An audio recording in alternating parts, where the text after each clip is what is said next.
Well, I haven't done a live show in a while. Been kind of on my rear end, stuck at home, COVID, quarantined, all that good stuff. So I thought it was, I think, day freaking 8. So yeah, I'm pretty much going out of my mind. The cabin fever is starting to get to me. I'm starting to see things. I'm starting to hear things. What was that? Did y'all hear that? I heard something. See what I mean? I thought I heard something right there. But anyways, a great college football Saturday so far. Except for Alabama. Dadgummit.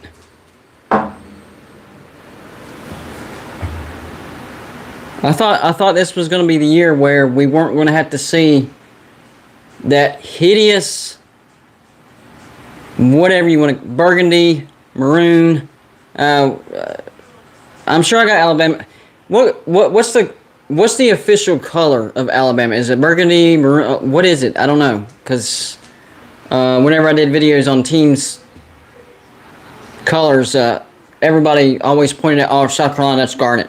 That's maroon, that's hazelnut, whatever, crimson, there we go, crimson tide, that makes sense, duh. So yeah, we're gonna have to look at the crimson again, and we're gonna have to look at them with that #1 ranking again. My gosh.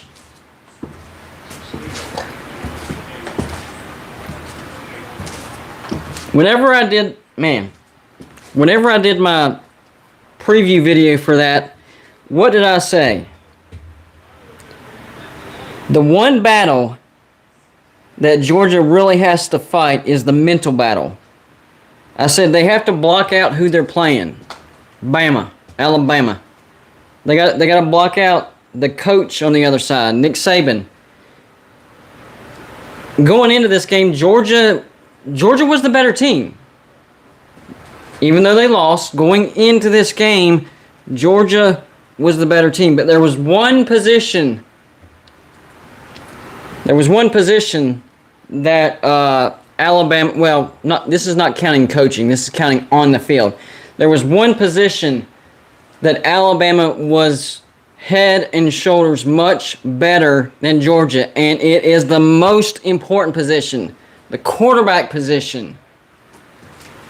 Look, Georgia has a good coach, okay? Kirby Smart, he's a good coach, but my gosh, I don't understand his personnel decisions sometimes. I really don't. Not going back to the regular season, there was several opportunities to play their other quarterbacks, their backup quarterbacks, get them some experience, get them some quality game time, and he didn't do it. Why is he so freaking in love with Stetson Bennett? Stetson Bennett's not a good quarterback. He's not. But for whatever reason, Kirby Smart thinks that Stetson Bennett's this amazing quarterback that the rest of the world, not just the nation, the rest of the world is like, what are you talking about? No, he's not. He's been a decent. Stetson wasn't the problem. Pick 6, yeah, he was a problem. The entire globe knows that Stetson Bennett is not a good quarterback. He's not. I'm not saying he's a terrible quarterback. See, whenever you say whenever I call a quarterback and I say that they're not good, that's not me saying that I think they're a bad quarterback. I just don't think he's very good. Game manager. The term game manager gets thrown around a lot, and I know it gets overused, but for Stetson Bennett, I think that would be the appropriate phrasing for Stetson Bennett. Game manager. Bryce Young, I believe they said he set a new record for passing yards in an SEC championship game. against the number one defense in the nation. By far the number one defense in the nation. By far. No one's even close to Georgia's defense. What flipping happened? I don't get it. I don't get it. Other than, you know, Alabama is Georgia's daddy, and Alabama saw that Georgia was starting to get a big head, starting to get out of line, and they said, it's spanking time, Georgia, and that's exactly what happened. Alabama, simmer down, Georgia, simmer down, I'm going to have to give you, and that's exactly what happened. Alabama spanked them. Now, if there's a silver lining for Georgia fans, and there's a silver lining, is you're going to the playoffs. And it's very difficult to beat a really good team twice in the same season. Georgia is still an elite team. They just had a terrible game today. Terrible game. But they're an elite team. I mean, you can't just ignore everything that they did in the regular season. And I'm getting a lot of comments. Golden Blue Dude, who do they play? I mean, look at their schedule. I get that, but there was common opponents and opponents that Alabama struggled with that Georgia didn't. Georgia didn't struggle with anybody in the regular season. Nobody. And Alabama did. Alabama lost. And I like the comparison that people keep bringing up. 2016 Clemson. That's exactly, yes, right on the nose. Exactly right. Yes, this is exactly how 2016 Clemson looked. I mean, they were barely surviving. They lost to a bad Pitt, and they got into the postseason and just ran over everybody. Hey, quick reminder, if you would, please hit the like button. It's simple, it's free. Thumbs up or thumbs down, either way. Hits the YouTube algorithm, gets it suggested more, and more people in, more talk, more trash talk, more gloating, all that stuff. So, yeah, hit the like button, and it basically helps the video. It's not patting me on the back. I'm not into all that stuff. I just I like to hit that algorithm, and it helps get the video suggested. So if you would hit the like button.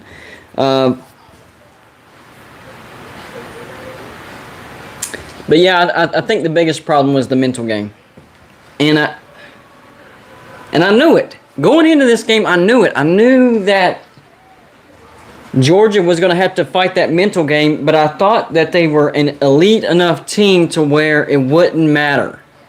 I was wrong. I was wrong. Wrong about that. The mental game absolutely mattered, and the talent that Georgia had, not enough to overcome it. Not enough to overcome the greatest college football coach in the history of college football. Yes, that's Nick Saban, greatest college football coach ever. No doubt. And the trend continues. Alabama's the best. Alabama's going to go into the playoffs as the number one team in the nation. Alabama is all of a sudden now the favorite to win the national championship. I mean, think about that. Yesterday to this moment. Heck, 5 hours ago to this moment. Georgia, heavy favorites to win the national championship. One game, Alabama, heavy favorites. I'd like to see the odds on that. I haven't looked at the Vegas odds on that. I'm sure it's definitely in the favor of Alabama. So, last time I checked, Michigan was beating Iowa. Y'all give me a score update. Maybe Iowa's made it a game or something. I don't know. So if Michigan goes on to win that game, here's how I think the rankings will unfold. And I do expect, now if Michigan loses, then this is a different conversation that we'll be having. So Michigan wins, okay? So Alabama's going to be number one. I still think they'll keep Georgia above Michigan. So I'm going to say Georgia will be 2, Michigan would be 3, and Cincinnati would be 4. So you'd have the Alabama-Cincinnati matchup that we're all wanting.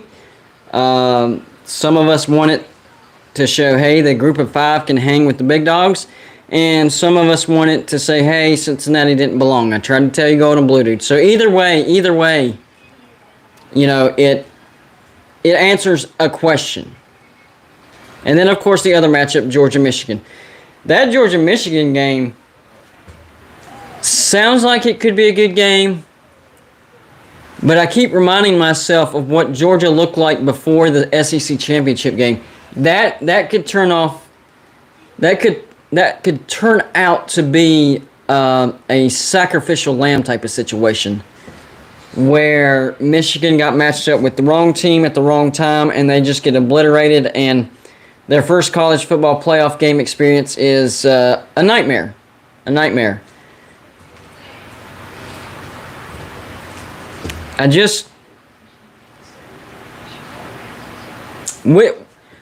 is the real Georgia team? The one that we saw throughout the season, or this one against Alabama? Which Alabama team is the real Alabama? The one we saw throughout the season, or the one we saw in the SEC championship? And a lot of people have gotten on to me about saying how the video that I made right after the SEC championship, I said Georgia did what they were supposed to do. They laid down for Alabama, and now they're bringing along an SEC partner into the playoffs. Yes, I'm getting a lot of crap for that, and I expected that. That's why I made those comments.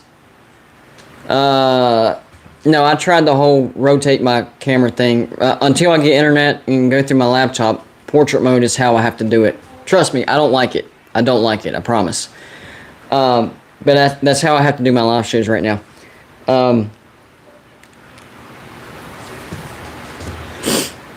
Cincinnati, I know their schedule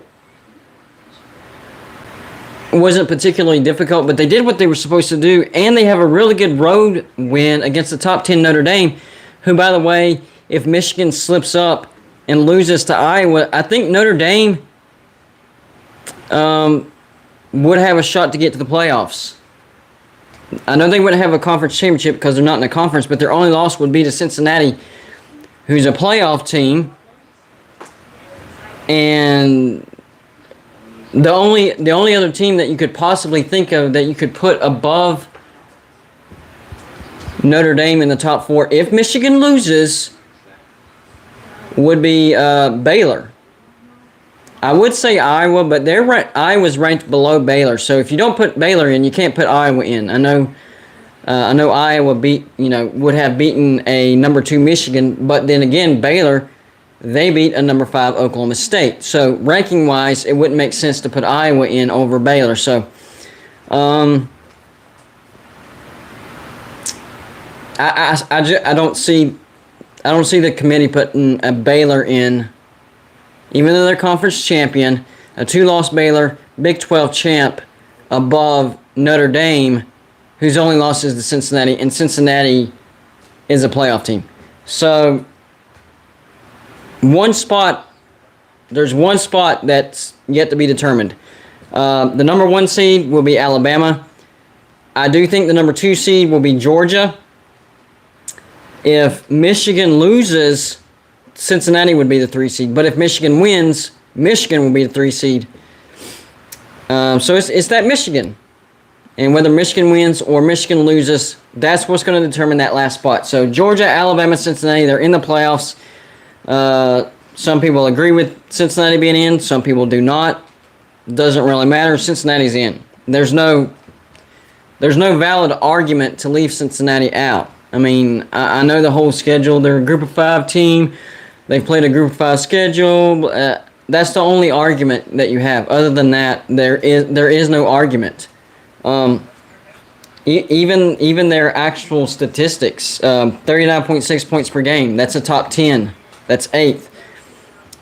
Defense, they've allowed 15.8 points per game. That's 3rd. That's the top 5 defense. Cincinnati has talent. And Cincinnati also proved that they have a pretty good following as well, because if y'all go back and watch that Notre Dame game, there was a lot of Cincinnati fans in South Bend that day. So I think they're going to travel really well, especially with this once-in-a-lifetime opportunity. Although now, maybe not, because they're going to the Big 12. So if they can duplicate that success in the Big 12, then their path to the playoffs is much easier. It's, you can afford one loss and then win the Big 12, depending on what happens everywhere else. But as far as the group of 5, this is the golden opportunity. They're going to travel great. I expect them to be matched up against Alabama unless Michigan loses to Iowa. Either way, think about this. Either way, Cincinnati is going to either play Alabama or Georgia. There's no way to get around that if you're a Cincinnati fan. You are going to play Alabama or Georgia in that first round. It just depends on the Michigan game, whether you're going to play the 1 seed or the 2 seed. But Alabama's going to be 1, Georgia's going to be number 2. So there's going to be a lot of things that Cincinnati needs to figure out between now and that first playoff game. Not saying that they have issues, but you game plan differently for different teams. I mean, ask Nick Saban. I mean, my gosh. I would say he game planned Georgia perfectly. Better than anybody thought anybody could. Because Georgia looked untouchable. They did. They looked untouchable. So, yes, game planning matters. We all know that. And it matters who you're matched up against because different game plans for different teams. I want to see, honestly, I'd like to see the Cincinnati-Alabama matchup. If I had to choose between Cincinnati-Georgia or Cincinnati-Alabama, I'm going to go Cincinnati-Alabama. Even though Alabama just embarrassed Georgia, I think that's a more winnable game for Cincinnati because I'm not discounting everything that Georgia has done in the regular season. They were an elite team. I don't think that just gets shut down and tossed to the side, and all of a sudden they're this weak team that just got obliterated by Alabama. They had a bad game. Obviously a bad game plan. Stetson Bennett had a bad game. But I don't think that reflects the entirety of the season for Georgia. I know they would have really liked to have won the SEC championship, especially against Alabama. Man, talk about a monkey on somebody's back. Man. Number 1, Georgia has that 40-year national championship drought monkey on their back, and now they have this Alabama monkey that they can't get off their back. They can't get it off their back. And now, since they weren't able to get the job done against Alabama, now everybody's thinking, yep, you're not going to be able to do the national championship monkey either. It's not going to happen. And before today, everybody was convinced that that was done. The 40-year chant is going to be over, done. Georgia's the best team. Georgia's going to beat Alabama and win the SEC. And the national championship is Georgia's to lose. I mean, I even thought that. I can admit it. I thought that. Georgia just looked that good. But my gosh, Alabama definitely brought them back down to earth. And now is it Alabama's to lose? Again, I think so. Especially with the mental games. Oh, man. And I'm not trying to, I don't know. I'm not trying to throw shade on Alabama fans. Obviously, Alabama is the best college football program in history. Alabama has the best college football coach in history. Alabama gets the best players that any team can get. But, man, it is repetitive, and it gets a little stale. Like, whenever the Patriots, with Tom Brady, you knew they were going to either get there or win it every year, year after year after year after year. So, it's just kind of gotten stale and repetitive, and what's the point of college football if Alabama just keeps winning it? Something like that. I mean, Alabama fans, y'all are definitely spoiled. The championships, they just keep coming and coming and coming and coming. Honestly, my mind can't wrap around being part of a fan base that wins so much. Like, I can't relate to that. And most fan bases can't, to be honest. I mean, Notre Dame, they've won a crap ton of national championships, but the last one they won was 1988 against West Virginia. Same thing with Texas. They've had a ton of success in college football, but they haven't won one in 15 years or more. Same thing with Oklahoma, 20 years for Oklahoma. So Alabama is this particular fan base that's not only had historical success, but recent success. With Clemson, it's the flip. Historically, not an all-time great program, but recently, 6 straight ACC championships, 6 straight trips to the playoffs, 2 national championships in that span. They're not going to make it this year, but man, they've had a crap ton of success in the last 6-7 years. With Alabama, it's just success. Like, did Alabama? I don't know how to phrase it. Did Alabama invent football? I mean, that's what it seems like. Alabama invented football, and we're still all trying to figure out how to play it. Our teams are still trying to figure out, what's going on here. That's just what it feels like. So that's why I wanted to be clear. I'm not throwing shade on Alabama fans. I just can't relate to that because, and I know winning, you never get sick of winning. Definitely. But a letdown year for Alabama, what was it, 2019? A 2-loss season? That's a letdown year for Alabama. A letdown year for West Virginia, and we're like 3-8. That's a letdown year for us. This year, 6-6. Not good. Terrible. Letdown year. That's unheard of at Alabama. And I know that during the Gene Stallings, and there was a gap between 92 and the 2000s where Alabama wasn't very good. Yeah, I understand that. But that is few and far between. Longest gap was what? 10, 12 years of sucking, which seems like a long time, but in the grand scheme of things, not that long at all. Man, in my lifetime, West Virginia, we've only had 3 chances to either get to the national championship or win a national championship. 88, we got there. Lost to Notre Dame. 93, got into the Sugar Bowl. If we would have won that game, we would have had a share of the national championship. Lost to Florida. It's like 41-7, 42-7, something like that. And then, of course, in 2007, probably our best team we've ever had, and we came 1 game short. So it's something I can't relate to. Now, for Alabama, you get there so many times, year after year after year, that it's easier to actually win one. For West Virginia, we only get a shot like once every 20 years. So we better make that shot count, and we can't make it count. So it is what it is. That's why I'm a big underdog. I pull for the underdog a lot. But you got to tip your hat to Alabama. You got to tip your hat to Alabama. Whether you like to or not, you got to bow.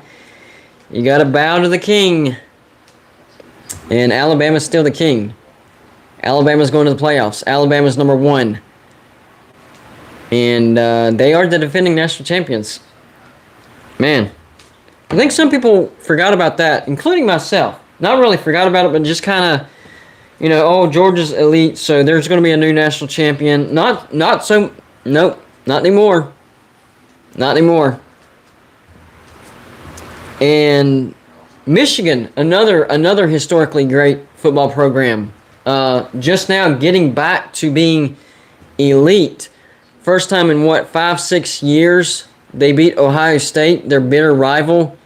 They're 1 game away from the playoffs. You would think Michigan, since the playoffs started in 2014, this would be Michigan's first time in the playoffs. 8 years, my bad. First time in the playoffs. That's crazy. At one point, and it still might be true, Michigan was number 1 in all-time wins and winning percentage in college football. I don't know if Alabama has surpassed that yet or not, but Michigan is cream of the crop historically when it comes to college football, and they have never been to the playoffs. Never. So even Michigan fans are not used to this success that Alabama is having right now and has had in their entire existence. Maybe you know, the older Michigan fans that remember that old success 30, 35, 40 years ago. But recent success, Michigan fans, oh, we used to be that good? What? Yeah. Big gap for Michigan. And credit to Michigan for sticking it out with Jim Harbaugh and being smart about it, restructuring his contract, putting some good incentives in there for him to win, and credit to Jim Harbaugh as well for changing the way he approaches the game at the college level. I've heard that the atmosphere changed from a pro football kind of feel to it to actual college football feel to it. So credit to Michigan for sticking it out, and credit to Jim Harbaugh for actually evolving, because what he was doing wasn't working. So he evolved, and boom, immediately paying dividends. Could be in the playoffs. So credit to Michigan for that. All right, anyways, guys, I just wanted to get on here and kind of vent about that a little bit. Let y'all know that I'm okay, by the way. It's been a long week. Day 8 of COVID. Friday, Saturday, Sunday, Monday, and Tuesday, definitely the worst days. Oh my gosh, Saturday was the day from hell, guys. Oh my gosh. So, Friday we went to Magic Kingdom for the second time at Disney, and that's the day that I started feeling bad in the morning, and I said, hey, I'm going to go out to the van and go back to the house and rest, come back when I'm feeling better. I felt so bad when I got to the van, I didn't even feel like driving back to our house, and that was like less than a 10-minute drive, and I felt like if I would have tried to drive, I would have ran off the road, because I got super dizzy, super weak, all that stuff. So, and they didn't know it because they were in the park. I didn't tell them. I just laid down in the middle seat, passed out, took a 5-hour nap. And then the next day, Saturday, it's about a 9-hour trip from Orlando to where I live in the upstate of South Carolina. And it took us probably 14 hours to get home, because right out of the gate, I told my wife, I said, I can't do this. I'm not going to be, you're going to have to drive for a while. I mean, I was nauseous, sick to my stomach, real bad. So credit to her. She drove for 6 hours, but then she started feeling bad. I took some flu medicine, all that stuff. Of course, we probably stopped once every hour just to, you know, get our bearings and stuff. We almost had to stop and spend the night in the hotel. So that was a rough trip. But we made it, and that was definitely the roughest day, having to drive when you're that sick. And she was not feeling well either. Now, her major symptoms came the next day, but she was starting to feel bad on Saturday, and a lot of traffic. The one day where you don't want a lot of wrecks, Saturday, yeah. We counted like 4 or 5 wrecks, slowdowns where we're like, why are people... I don't get that. Why some people slow down on the interstate and there's no reason to slow down. There is no stop signs. There's no stop lights. There's nothing. Look, unless there's a wreck or you're getting pulled over by the cops, there is absolutely no way, no reason for you to stop on the interstate. So the next time y'all get on the interstate, have that in the back of your head. Do not stop unless you have to, because there is no actual good reason to stop on the interstate. None. So I don't understand. And there was a wreck on the other side of the interstate, and our side was stopping. There was no cops saying, hey, you know, we're narrowing it down to 1 lane or fire truck, any of that. They just started stopping. So, yeah, please, please, for the sanity of the drivers around you, do not stop unless there's an actual reason to. And before I get off here, one last thing. Left lane is the passing lane. If you get in the left lane, do not slow down. Do not stay right beside somebody and block it. If you get in the left lane, pass. That is the passing lane. That's my number one pet peeve whenever I'm driving. You can ask my wife. That's the one. If you want to make me mad when I'm driving, get in the passing lane and don't pass. That's how you get me mad. So next time you are driving, interstate, highway, 2-lane, 4-lane, whatever, if you get in the passing lane, pass. Okay? It's the right thing to do. It's the rule of the road. And you don't want any road rage incidents. And so just keep the peace and pass when you're in the passing lane. That's my last thing. Anyways, I want to get off here, guys. I just want to let y'all know I'm okay. I'm going to make it. I'm back. Even when I was sick, though, didn't stop with the videos, and I'm not going to. Let's see. I'm going to try to do a new live show on Wednesday. Try to get these back on regular scheduled time. Bama Beach, Georgia. I should have saw it coming, but, you know, Georgia was dominating. So, congratulations, Alabama. Once again, you're in the playoffs. Once again, you're number one. And once again, you are SEC champs. You deserve it. Y'all have a good night, and I'll see you on my next live show.